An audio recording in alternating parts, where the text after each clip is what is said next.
Karena apa? Karena banyak kata Yesus ya, hal pengajaran yang sesat, banyak orang yang akan nanti menyesatkan ya, bukan menyembah Bapa lagi, menyembah manusia dia. Kayak gitu. Pak, masalahnya Yesus yang Bapak percayai dengan Yesus yang saya percaya berbeda, Pak. Di Alkitab Beda lagi. Maksudnya kalau dikatakan begini, Kristen tidak menaati perintah Yesus. Mbak, makanya dibilang oleh Yesus seperti apa? Hati-hati hal pengajaran sesat ya. Dia tidak melakukan kehendak Bapakku di sorga, kata Yesus ya. Nggak ada kehendak Bapa di sorga itu untuk apa? Untuk menyembah dan menuhankan Yesus. Nggak ada. Jadi yang menyembah dan menuhankan Yesus, gini, yang bentar Mbak. Gini, bentar. Ketika ayat tersebut ya di dalam Matius itu Yesus sudah wanti-wanti gitu tentang pengajaran sesat. Dia yang tidak melakukan kehendak Bapa yang di surga. Titik. Itu dulu yang Anda pegang. Lalu ada kehendak Bapa di surga untuk menuhankan dan menyembah Yesus? Jawabannya tidak ada. Makanya hati-hati dengan penyesat, kata Yesus. Masalahnya Yesus sendiri mengakui adalah Tuhan. Belum, nanti konteksnya itu. Kita bicara dulu Matius 7 hal pengajaran sesat. Pengajaran sesat itu kata Yesus ya, hati-hati dengan pengajaran yang sesat, yang tidak melakukan perintah Bapa di sorga. Nah, itu pengajaran sesat. Sekarang kita cari, adakah perintah Bapa di sorga untuk menyembah dan menuhankan Yesus? Jawabannya tidak.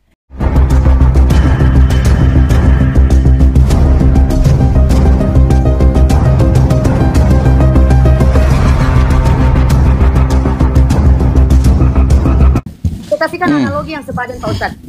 Kalau di dalam Islam kan diperbolehkan nih berbohong dalam 3 hal. Nah, itu tidak ada penjelasan contohnya yang lengkap, hanya dikatakan dalam hal peperangan dalam hal ini. Nah, bagaimana kita bisa memahami itu sebagai orang Islam? Kalau orang Islam bisa memahami itu, bagaimana pandangan mereka, Pak Ustadz? Bagaimana perspektif mereka tentang itu? Tidak mungkin dimintai pendapat orang Kristen, pasti dimintai pendapat orang Muslim dong, Pak Ustadz.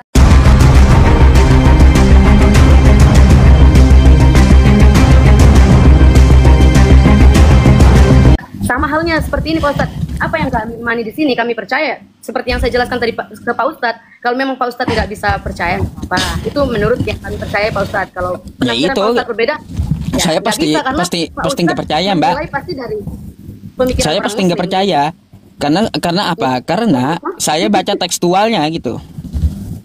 Iya, nggak apa-apa kalau Pak Ustadz. Gini, saya nggak akan percaya Kristen. Saya akan percaya apa yang dikatakan oleh Yesus gitu. Bukan berarti Kristen atau jemaat Kristen ini lebih tahu daripada Yesus. Nggak bisa.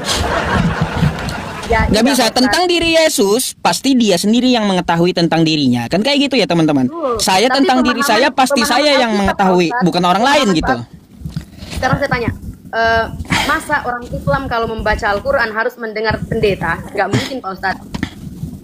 Nggak mungkin mereka mendengar perspektif pendeta dari pembacaan Alkitabnya. Pasti mereka mendengar dari Pak Ustadz. Nah, begitupun juga dengan kami orang Kristen. Ketika kami membaca Alkitab, kami pasti percaya orang yang belajar di seminar. Iya, masalahnya kitab kita beda, Mbak. Kitab Anda ada nggak disiplin ilmunya? Seperti Ulumul Quran, ada 16 cabang ilmu mempelajari Al-Quran. Bible mana? Cuma belajar SPOK bahasa Indonesia.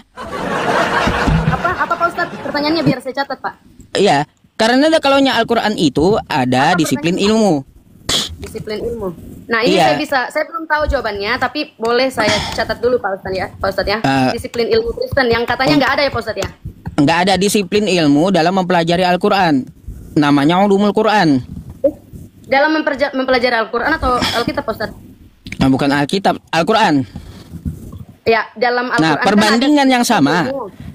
Ya, perbandingan yang sama. Ada disiplin ilmu apa gitu di dalam Bible? Kata Pak Ustadz, ada disiplin apa? Ilmu dalam mempelajari Alkitab gitu. Jadi ya kayak gimana disiplin ilmu pelajaran dari kitab Anda, sedangkan kitab Anda saja berbahasa Indonesia. Anak SD pun bisa baca gitu. Oke.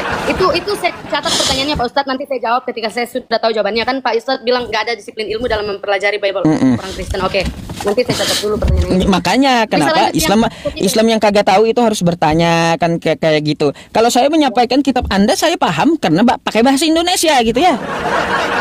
Tapi Karena mudah kali gitu, bahasanya bahasa Indonesia gitu, nggak perlu saya tafsirkan lagi gitu. Orang juga pada ngerti. Tapi Pak, enggak lah Pak Ustadz nggak mengerti. Contohnya nih Pak Ustadz, saya masukkan satu hal yang Bapak Ustadz nggak ngerti tadi, dibilang Yohanes berapa, Matius 7 ayat 21 Pak Ustadz ya. Di mana kehendak Bapa di sorga untuk menyembah dan menuhankan Yesus. Yang ini Pak Ustadz, yang memanggil Tuhan. Iya itu. Yang Pak Ustadz, yang Yohanes 7 ayat 21 Pak Ustadz bilang ya. Matius. Oh Matius, sorry. Matius 7 ayat 21 Pak Ustadz. Yang dikatakan seperti ini. Bukan setiap orang yang berseru kepada Tuhan akan masuk ke dalam kerajaan surga, melainkan orang yang melakukan kehendak Bapakku di surga. Pada hari terakhir banyak orang akan berseru kepadaku, Tuhan, bukankah kami bernubuat demi namamu dan mengusir setan demi namamu dan mengadakan banyak mujizat demi namamu? Pada waktu itulah aku akan berterus terang kepada mereka dan berkata, aku tidak pernah mengenal kamu, menyala dari hadapanku, hai kamu yang melanggar perintah Allah. Nah di sini kan Pak Ustadz mengartikan bahwa orang-orang yang melanggar perintah Allah ini adalah orang yang memanggil Yesus Tuhan, Pak Ustadz, benar? Enggak, saya bertanya gini, Mbak. Pertanyaannya kehendak Bapa di surga. Bukan yang saya tanyakan itu kehendak Bapa di surga, bukan yang lain-lain. Pak Ustadz pernah di live Pak Ustadz mengatakan seperti ini. Lihat nih, orang yang memanggil Yesus Tuhan dikatakan tidak dikenal oleh Yesus di akhir. Iya, bukan itu konteks pembahasan saya saat ini. Yang saya yang bahasakan kepada Anda, di mana kehendak Bapa itu, Bapa yang di sorga untuk menuhankan dan menyembah Yesus. Itu yang saya minta. Nah, saya menjawab melalui pembahasan ini Pak Ustadz. Nah, artinya kan Pak Ustadz bisa menyalahpahami pembahasan ini, artinya Pak Ustadz juga bisa menyalahpahami ayat Alkitab yang lain. Nah, contohnya Pak Ustadz, kalau Pak Ustadz benar pernah membaca Alkitab secara keseluruhan berkali-kali, di sini kan Matius 7, mulai dari ayatnya yang ke-15 sampai ke-23 Pak Ustadz, itu cuma 8 ayat. Nah, di situ berbicara tentang siapa Pak Ustadz? Pengajaran yang sesat. Dan kalau dibaca dari ayatnya yang ke-16, dari buahnya lah kamu akan mengenal mereka. Saya bacakan dari awal ya Pak Ustadz. Kenapa? Siapa yang dimaksud di dalam pembacaan udah tahu ini? Saya udah satu perikop saya baca itu. Enggak, orang-orang di sini nggak ngerti Pak Ustadz. Saya bacakan karena Pak Ustadz salah memahami ayat ini. Nanti baca bukan gereja Mbak. Enggak. Kelamaan baca itu masalahnya. Ustadz, ya. kita nggak bisa comot-comot ayat. Coba Ustadz. Gini, Anda gini, saya mau tanya Ustadz, dulu beri ya. saya waktu untuk menjelaskan ayat ini, tolong boleh nggak? Karena kita nggak bisa. Bentar dulu, ayat. Anda selalu meminta waktu tapi ngejawab enggak gitu loh. Ini di sini saya menjawab Ustadz. Nah, Pak Ustadz kan mengatakan orang Kristen yang memanggil Yesus Tuhan tidak dikenal pada hari terakhir, dan Yesus mengatakan, enyahlah kamu hai melanggar perintah Allah. Nah, di sini Yesus tidak berbicara kepada orang Kristen, tapi saya jelaskan ya Pak. Saya jelaskan siapa yang dikatakan. Judulnya aja Pak, di sini pengajaran yang sesat. Waspadalah terhadap nabi-nabi palsu yang datang kepadamu dengan menyamar sebagai domba. Tetapi sesungguhnya mereka adalah serigala yang buas. Dari buahnya lah kamu akan mengenal mereka. Dapatkah orang memetik buah anggur dari semak duri atau buah ara dari dari rumput duri? Demikianlah setiap pohon yang baik menghasilkan buah yang baik, sedangkan pohon yang tidak baik menghasilkan buah yang tidak baik. Tidak mungkin pohon yang baik menghasilkan pohon yang tidak baik, ataupun pohon yang tidak baik menghasilkan buah yang baik. Setiap pohon yang tidak menghasilkan buah yang baik akan ditebang dan dibuang ke dalam api. Nah, jadi Pak Ustadz, yang dimaksudkan Yesus di sini, orang-orang yang akan memanggil Yesus Tuhan di akhir zaman dan tidak diakui dikenal oleh Yesus itu orang-orang yang mengatakan bahwa mereka percaya Yesus tapi tidak melakukan perintahnya Pak Ustadz. Contohnya, kalau dia mengatakan dia mengenal Yesus, pasti perbuatannya itu bisa dilihat dari buah-buah perbuatannya itu Pak Ustadz. Kalau dia benar-benar mengenal Yesus dan mengakui Yesus sebagai Tuhan, pasti bisa terlihat dari cara hidupnya, buah-buah hidupnya gitu Pak Ustadz. Nah, Yesus berbicara di sini kepada pengajar-pengajar sesat. Banyak pengajar sesat, contohnya mungkin orang-orang yang tidak percaya di dalam ajaran kami ya Pak Ustadz, orang yang tidak percaya Yesus sebagai Tuhan itu sesat. Baik, sekarang saya tanggapi ya. Dan Mbak, banyak hal pengajaran sesat yang Anda ini diberikan kepada orang Kristen yang percaya Yesus, ini diberikan kepada orang-orang yang mengaku percaya Yesus padahal tidak gitu. Hal pengajaran sesat kan yang Anda baca, udah Anda baca sampai habis kan? Enggak sampai habis karena Pak Ustadz pergi. Hah? Kenapa? Sudah sampai habis kan Anda baca, karena saya sudah tahu perikopnya itu kayak gimana. Anda hanya membacakan untuk penonton, bukan saya berarti nggak baca gitu Mbak ya. Kata Mbak melihat dari buahnya, kan betul tertera di dalam Matius 7 itu kan kayak gitu Mbak. Di sini kita melihat aja ya Mbak ya, jangan khotbah ya. yang mengatakan memanggil Tuhan di dalam sebuah agama kepada Yesus, itu agamanya agama apa gitu? Pastinya kan agama Kristen kan gitu loh Mbak ya. Benar. Nah, Benar. di sini Mbak ya, kita dapat melihat bukankah setiap orang yang berseru kepadaku Tuhan Tuhan akan masuk dalam kerajaan sorga, melainkan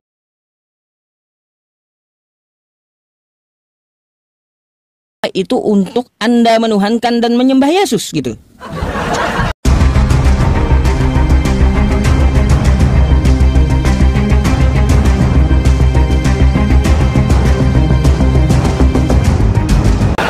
Banyak sekali, Itu Pak, yang saya tanya dari tadi. Karena apa? Karena banyak kata Yesus ya, hal pengajaran yang sesat, banyak orang yang akan nanti menyesatkan ya, bukan menyembah Bapa lagi, menyembah manusia dia. Kayak gitu. Pak, masalahnya Yesus yang Bapak percayai dengan Yesus yang saya percaya berbeda, Pak. Di Alkitab Beda tidak lagi. Maksudnya kalau dikatakan begini, Kristen tidak menaati perintah Yesus. Mbak, makanya dibilang oleh Yesus seperti apa? Hati-hati hal pengajaran sesat ya. Dia tidak melakukan kehendak Bapakku di sorga, kata Yesus ya. Nggak ada kehendak Bapa di sorga itu untuk apa? Untuk menyembah dan menuhankan Yesus. Nggak ada. Sekarang Jadi yang menyembah dan menuhankan Yesus, gini, yang bentar Mbak. Gini, bentar. Ketika ayat tersebut ya di dalam Matius itu Yesus sudah wanti-wanti gitu tentang pengajaran sesat. Dia yang tidak melakukan kehendak Bapa yang di surga. Titik. Itu dulu yang Anda pegang. Lalu ada kehendak Bapa di surga untuk menuhankan dan menyembah Yesus? Jawabannya tidak ada. Makanya hati-hati dengan penyesat, kata Yesus. Masalahnya Yesus sendiri mengakui dia adalah Tuhan. Yesus tidak mengaku Tuhan, melainkan utusan.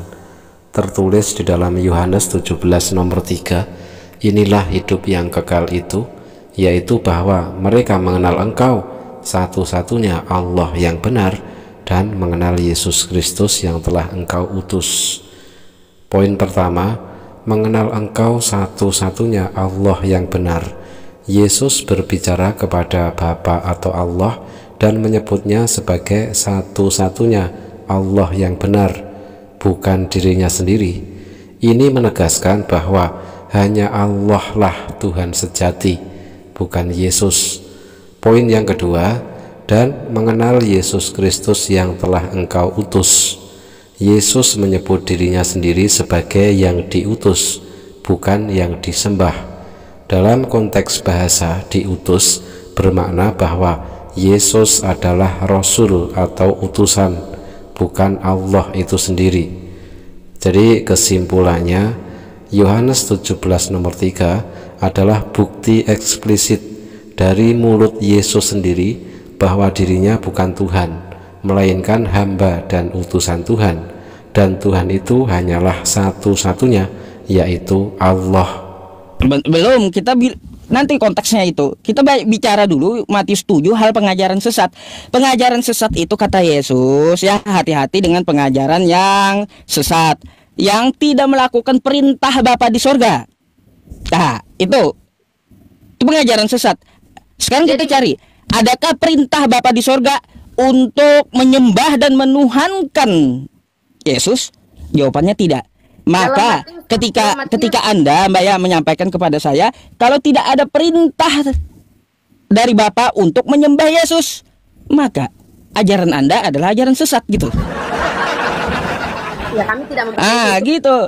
Pak, dalam Matius bukan 3, Pak. Dalam Matius 3. Belum habis saya, Mbak. Pak, saya belum habis juga menanggapi, kupasnya belum habis. Oke, maunya ngomong terus Mbaknya. Nah, kalau kata-kata nggak sabaran bisa gantian ngomong nggak gitu. Aduh ya.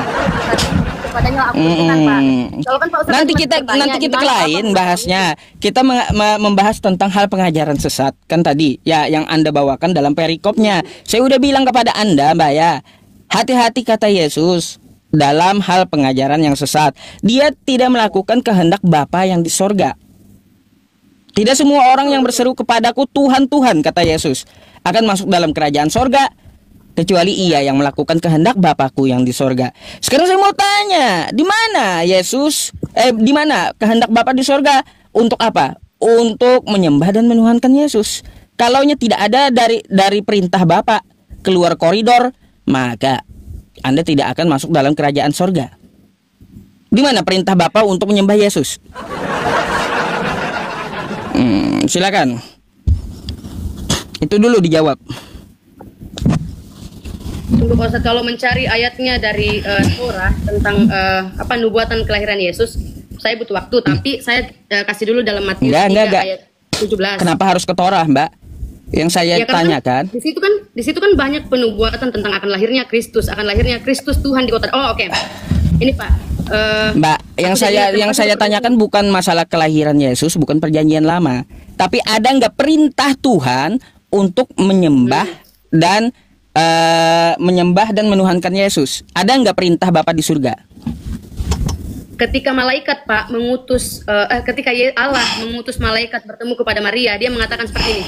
Apa? Telah lahir bagimu. Oh, bukan. Malaikat mengutus kepada siapa aku lupa. Tapi intinya pesan Allah melalui malaikat dikatakan seperti ini, Pak. Telah lahir bagimu Kristus Tuhan di kota Daud. Artinya Allah sendiri mengakui bahwa Yesus itu Tuhan, Pak. Ada. Jelas ya, ada Allah mengakui Yesus itu Tuhan. Telah lahir bagimu Kristus Tuhan di kota Daud. Pertanyaan saya jelas enggak tadi? Saya enggak ini gini Mbak ya. Saya tidak mengatakan bahwa di mana pernyataannya bahwa Yesus itu adalah Tuhan, bukan kayak gitu. Di mana yang dikatakan oleh Tuhan Bapa gitu ya, Allah Bapa, sembahlah Yesus ya, atau tuhankanlah Yesus.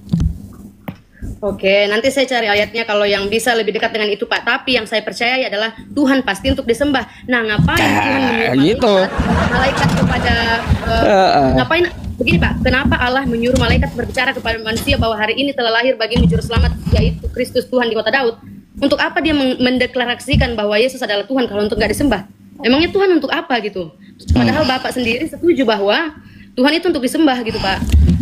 Iya tuh, kalau menyembah Yesus, yang disembah Yesus atau Bapa, kan kayak gitu pula. Di mana kehendak Bapa di surga untuk apa? Menyembah Yesus, di mana seperti itu? Kan nggak ada. Silahkan Anda cari dimanapun ya. Di kitab Anda itu Bapa di surga menyuruh untuk menyembah dan menuhankan Yesus. Karena satu ya, perlu Anda garis merahi. Apa itu garis merahnya? Yang tidak melakukan kehendak Bapa di surga, kata Yesus, tidak akan masuk dalam kerajaannya. Kan kayak gitu. Betul, Pak. Nah, itu garis merahi Anda dulu. Ya, itu adalah ajaran yang sesat. Ada nggak kehendak Bapa di surga untuk menuhankan Yesus dan menyembah Yesus? Silakan. Kenapa Bapak memaksakan ajaran lain orang sesat gitu, ajaran orang lain sesat, Pak? Orang beragama seperti Bapak dan saya dan saya bukan memasalahkan ajaran agamanya sesat. Kita lagi bahas materinya gitu ya, hal pengajaran sesat ya. Pengajaran sesat itu menurut Yesus tidak sesuai dengan perintah Bapa di sorga. Makanya ya yang kita cari itu adalah apa? Mana perintah Bapa di sorga untuk apa? Untuk menyembah dan menuhankan Yesus. Nah, ya benar. Kan Allah sendiri yang mengatakan Yesus adalah Tuhan, Pak. Dalam Lukas 2 ayat 11 dikatakan hari ini telah lahir bagimu juru selamat, yaitu kalau itu kan dia mengabarkan, bukan memerintah itu. Dia mengabarkan Yesus adalah Tuhan. Nah, kalau dia adalah Tuhan, bisa nggak Anda bedakan yang namanya kalimat perintah dengan kalimat mengabarkan gitu?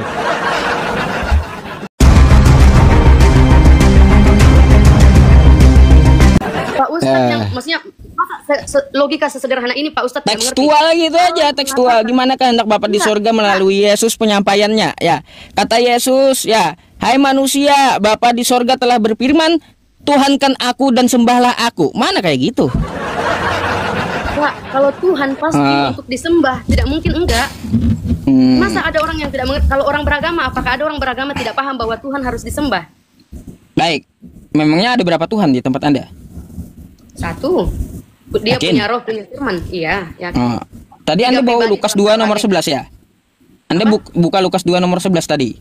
Iya. Di situ yang lahir Tuhan? Iya. Yang lahir Tuhan yang disembah ya? Oke? Ya, betul. Kami menyembah Yesus, iya. Baca dua-duanya. Baca ayat dua-duanya. Loncat sana sini mbaknya. Ya, Iya, karena untuk menjawab Pak Ustadz, sebenarnya Pak Ustadz, Menjawabnya loncat-loncat masalahnya. Coba baca dulu dua-duanya. Karena Pak Ustadz yang nggak mengerti penjelasan saya. Yang Pak Ustadz tanya. Udah, "Mana Allah Mbak dibaca dulu biar kita bisa kelar Yesus?" gitu. Allah sendiri mengatakan Yesus adalah Tuhan, Pak. Nah, masa Tuhan nggak disembah? Nggak mungkin gitu. Lukas 2 nomor Tapi gini, 22-nya. Pak Ustadz, aku belum dapat. Tapi sebentar Pak Ustadz ya. Kan saya bilang tadi di awal Pak Ustadz, saya nggak mau berdebat. Saya kan cuma menjawab pertanyaan Pak Ustadz gitu.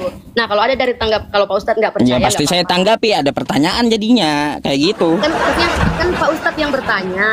Karena saya lihat di live Pak Ustadz banyak sekali pertanyaan tentang kekristenan. Makanya saya jawab berdasarkan data gitu Pak Ustadz. Nah, kalau Pak Ustadz Jawabannya nggak nggak nyambung, percaya, Mbak, loncat-loncat dari tadi. enggak, karena terlalu lama Pak Ustadz membahas di yang kedua ini. Boleh lanjut ke yang ketiga Pak Ustadz. Karena kita tidak bisa ketemu Pak Ustadz karena dasar Aduh. kita beda. Gitu. Gini Mbak, pertama-tama ya di tempat saya udah 1:30 malam. Habis ini saya akan off masalahnya gitu. Udah ngantuk juga saya. Iya ya teman-teman, udah ngantuk juga saya Mbak kayak gitu. Jadi bisa kita sambung lagi di lain waktu gitu. Cuma pembahasan terakhir ini kan yang saya katakan kepada Anda tidak di dalam Matius 7 nomor 21 tadi, ada nggak kehendak Bapa di sorga untuk menyembah dan menuhankan Yesus? Itu bisa saya saya bisa catat ayatnya itu, saya akan cari di mana. Mungkin saya yang belum baca, tapi yang Mbak, bisa saya catat jawab dua. sekarang. Ini yang kagak bisa yang kagak bisa dijawab oleh pendeta Anda ya. 2. Apa? 1. Yang kagak bisa dijawab oleh pendeta Anda. Nih pertanyaannya. Dalam Matius 7 nomor 21 ya. Di mana kehendak Bapa di sorga untuk menyembah dan menuhankan Yesus? Catat tuh 1 ya. Ya. Di mana kehendak Bapa di sorga untuk, sebenarnya Pak Ustadz, kalau saya tidak perlu lagi bertanya kepada pendeta saya kalau masalah ini Pak Ustadz. Kenapa? Karena yang namanya Allah mendeklarasikan Yesus adalah Tuhan, sudah jelas dia untuk disembah. Tapi saya nggak tahu bagaimana pemikiran Pak Ustadz mendeklarasikan bahwa Tuhan itu tidak disembah gitu. Iya ya kayak gitu ya. Perih mata saya teman-teman, udah masalahnya ngantuk. Jawabannya muter-muter kata teman-teman. Tapi kita sepakat ya Pak Ustadz, Tuhan itu untuk disembah ya Pak Ustadz. Tuhan ya memang untuk disembah. Ya, sekarang baca dua-duanya dulu. Lukas ayat Ini pertanyaan terakhir. Pertanyaan terakhir Lukas 22 nomor Lukas 2 nomor 22.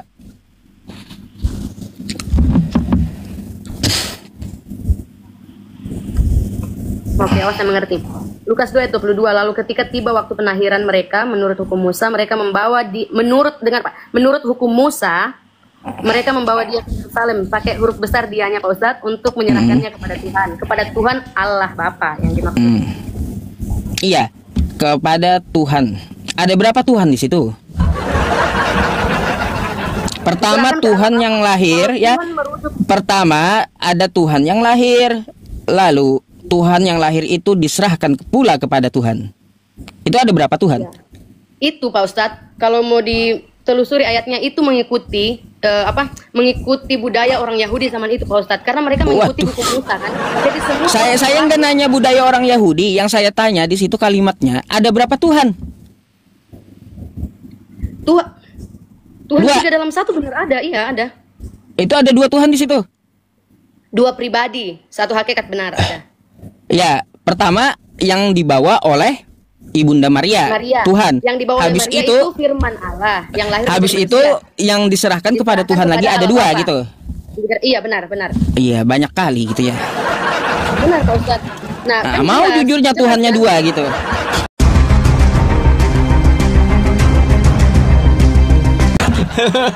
Ya, bagus Mbak, mau jujur ya Tuhannya 2. Iya, Tuhan kami 3 pribadi, bukan 2, 3 pribadi di dalam. Iya. Itu yang kami percayai. Enggak apa-apa. Ya. Udah yang penting mau jujur gitu ya. Ada juga Kristen yang ngotot, Tuhan enggak, Tuhan saya 1 katanya gitu. 1 katanya. Nanti jangan dipotong ya. Nanti Pak Ustadz dipotong, orang ini mengakui Tuhannya 2. Pasti banyak. Pasti banyak yang bikin dong. video kita. Ya, karena kan saya percaya bahwa Tuhan kami 3 pribadi dalam 1 hakikat, itu yang saya percayai gitu Pak Ustadz.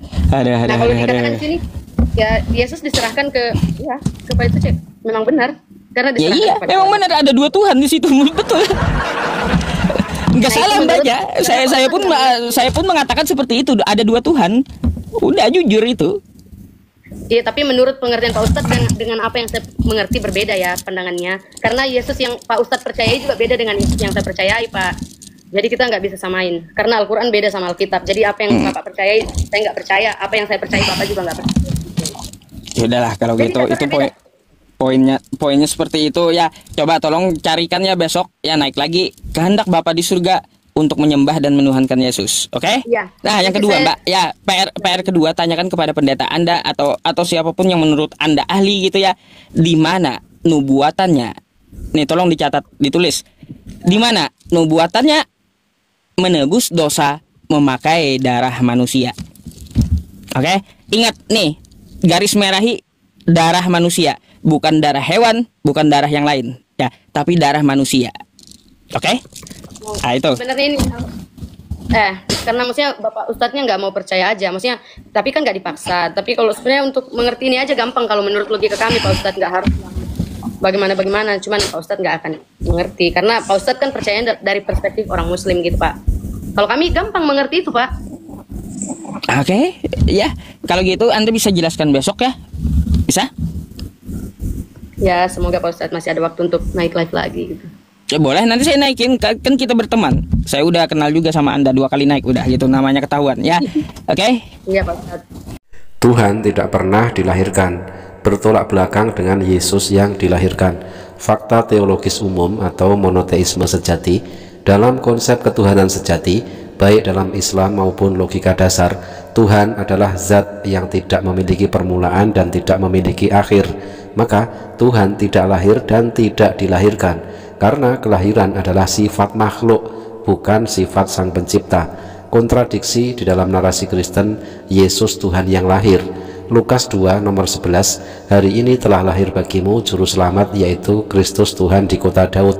Menurut ayat ini, Yesus disebut Tuhan, tetapi juga disebut telah lahir di kota Daud. Nah, masalah besar muncul di sini.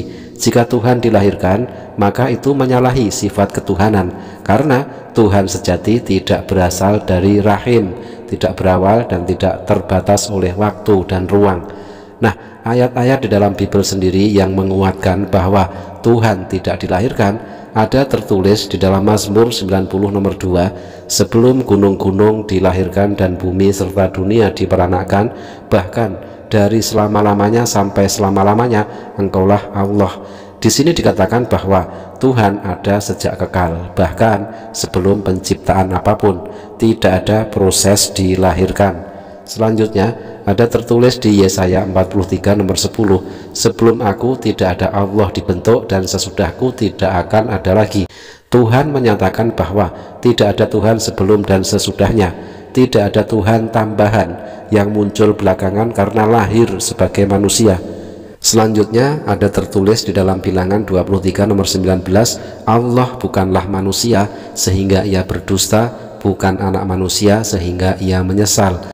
Tegas bahwa Allah bukan manusia, bukan anak manusia, sedangkan Yesus jelas disebut anak manusia, berkali-kali tertulis di dalam Perjanjian Baru.